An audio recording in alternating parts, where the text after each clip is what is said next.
ಇಂದು ಮಂಡನೆಯಾದ ಪ್ರಸಕ್ತ ಸಾಲಿನ ಕೇಂದ್ರ ಆಯವ್ಯಯದಲ್ಲಿ ತೆರಿಗೆ ಸುಧಾರಣೆ, ಆತ್ಮನಿರ್ಭರ ಭಾರತ, ವಿಕಸಿತ ಭಾರತ ಸಂಕಲ್ಪ ಸಾಧನೆ, ಮಹಿಳಾಭಿವೃದ್ಧಿ, ರೈತ ಕಲ್ಯಾಣ, ಯುವಜನ ಕೇಂದ್ರಿತ ಉಪಕ್ರಮಗಳೂ ಸೇರಿದಂತೆ ಸಮಗ್ರ ಮೂಲಸೌಕರ್ಯ ಅಭಿವೃದ್ಧಿ, ಶಿಕ್ಷಣ ವಲಯದ ಸುಧಾರಣೆ, ರಕ್ಷಣಾ ಕ್ಷೇತ್ರದ ಬಲವರ್ಧನೆ ಜೊತೆಗೆ ಹಲವು ಮಹತ್ವದ ಕ್ಷೇತ್ರಗಳಿಗೆ ಆದ್ಯತೆ ನೀಡಲಾಗಿದೆ. ವಲಯವಾರು ನೀಡಲಾದ ಯೋಜನೆಗಳು, ಉಪಕ್ರಮಗಳ ಕುರಿತು ಸಮಗ್ರ ಪಕ್ಷಿನೋಟ ಇಲ್ಲಿದೆ. ತೆರಿಗೆ ಸುಧಾರಣೆ ಜನಸಾಮಾನ್ಯರಿಗೆ ಆರ್ಥಿಕ ರಕ್ಷಣೆ. I rise to lay on the table a copy each of the following papers, Hindi and English versions, under Article 281 of the Constitution, Report for 2026 to 2031, Volume 1, Main Report of the 16th Finance Commission. 2.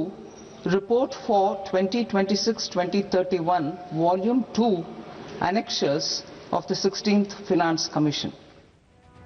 ಸರಳೀಕೃತ ಆದಾಯ ತೆರಿಗೆ ನಿಯಮಗಳನ್ನು ಪ್ರಕಟಿಸಿರುವ ಕೇಂದ್ರ ಸರ್ಕಾರ ಶೀಘ್ರದಲ್ಲೇ ಈ ಕುರಿತು ಅಧಿಸೂಚನೆ ಹೊರಡಿಸಿರುವುದಾಗಿ ಬಜೆಟ್ನಲ್ಲಿ ಪ್ರಕಟಿಸಿದೆ. ತೆರಿಗೆ ಬಾಕಿ ಉಳಿಸಿಕೊಂಡರೆ ಶೇಕಡಾ 100ರಷ್ಟು ದಂಡ ಪ್ರಸ್ತಾವನೆಯನ್ನು ಮಾಡಿರುವ ವಿತ್ತ ಸಚಿವೆ ನಿರ್ಮಲಾ ಸೀತಾರಾಮನ್ ಮಹಿಳೆಯರ ವಿದೇಶಿ ಪ್ರವಾಸಕ್ಕೆ ತೆರಿಗೆ ವಿನಾಯಿತಿ ಘೋಷಿಸಿದ್ದಾರೆ. ಸಣ್ಣ ತೆರಿಗೆ ಪಾವತಿದಾರರಿಗೆ ವಿಶೇಷ ಯೋಜನೆ ಪ್ರಕಟಗೊಂಡಿದ್ದು ಐಟಿ ರಿಟರ್ನ್ಸ್ ಸಲ್ಲಿಕೆಗೆ ಜುಲೈ 31ರವರೆಗೆ ಅವಕಾಶ ಒದಗಿಸಲಾಗಿದೆ. 12 years ago, India's economic trajectory has been marked by stability, fiscal discipline, sustained growth, and moderate inflation. This is the result of conscious choices we have made, even in times heightened uncertainty and disruption.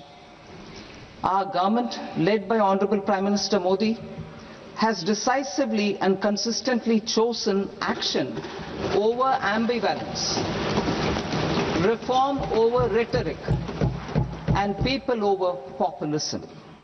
ಅದೇ ರೀತಿ ಭಾರತದಲ್ಲಿ ಹೂಡಿಕೆ ಮಾಡಲು ವಿದೇಶಿ ಹೂಡಿಕೆದಾರರಿಗೆ ಪ್ರೋತ್ಸಾಹ ಘೋಷಣೆಯಾಗಿದ್ದು, ವಿದೇಶಿ ವಿನಿಮಯ ಕಾನೂನು ಪರಿಷ್ಕರಣೆಗೆ ನಿರ್ಧರಿಸಲಾಗಿದೆ. ಹೊಸ ಆದಾಯ ತೆರಿಗೆ ಕಾಯ್ದೆ 2025 ಬರುವ ಏಪ್ರಿಲ್ 1ರಿಂದ ಜಾರಿಗೆ ಬರಲಿದೆ. ಸಣ್ಣ ತೆರಿಗೆದಾರರು ತಮ್ಮ ವಿದೇಶಿ ಆದಾಯ ಅಥವಾ ಆಸ್ತಿಯನ್ನು ಬಹಿರಂಗಪಡಿಸಲು ಒಂದು ಬಾರಿ 6 ತಿಂಗಳ ಅವಕಾಶ ನೀಡಲಾಗುತ್ತಿದೆ. ಐಟಿ ಮೌಲ್ಯಮಾಪನ ಮತ್ತು ದಂಡದ ಪ್ರಕ್ರಿಯೆಗಳನ್ನು ಸಾಮಾನ್ಯ ಆದೇಶದ ಮೂಲಕ ಸಂಯೋಜಿಸಲು ಪ್ರಸ್ತಾಪಿಸಲಾಗಿದೆ. 20 ಲಕ್ಷ ರೂಪಾಯಿಗಳಿಗಿಂತ ಕಡಿಮೆ ಇರುವ ಸ್ಥಿರವಲ್ಲದ ವಿದೇಶಿ ಆಸ್ತಿಗಳನ್ನು ಬಹಿರಂಗಪಡಿಸದಿರುವ ಕುರಿತು 2024ರಿಂದ ಪೂರ್ವಾನ್ವಯವಾಗುವಂತೆ ಕಾನೂನು ಕ್ರಮದಿಂದ ವಿನಾಯಿತಿ ನೀಡಲಾಗಿದೆ. And upgrading 7 existing ones. It will also create a network of 1,000 accredited India clinical trials sites. We propose to strengthen the Central Drug Standard Control Organization to meet global standards and approve timeframes through and approval timeframes through a dedicated scientific review cadre and specialists. IT ಸೇವೆಗಳಿಗೆ ಸುರಕ್ಷಿತ ಬಂದರು ಸೇವೆ ಮಿತಿಯನ್ನು 300 ಕೋಟಿ ರೂಪಾಯಿಗಳಿಂದ 2,000 ಕೋಟಿ ರೂಪಾಯಿಗಳಿಗೆ ಹೆಚ್ಚಿಸಲಾಗಿದೆ.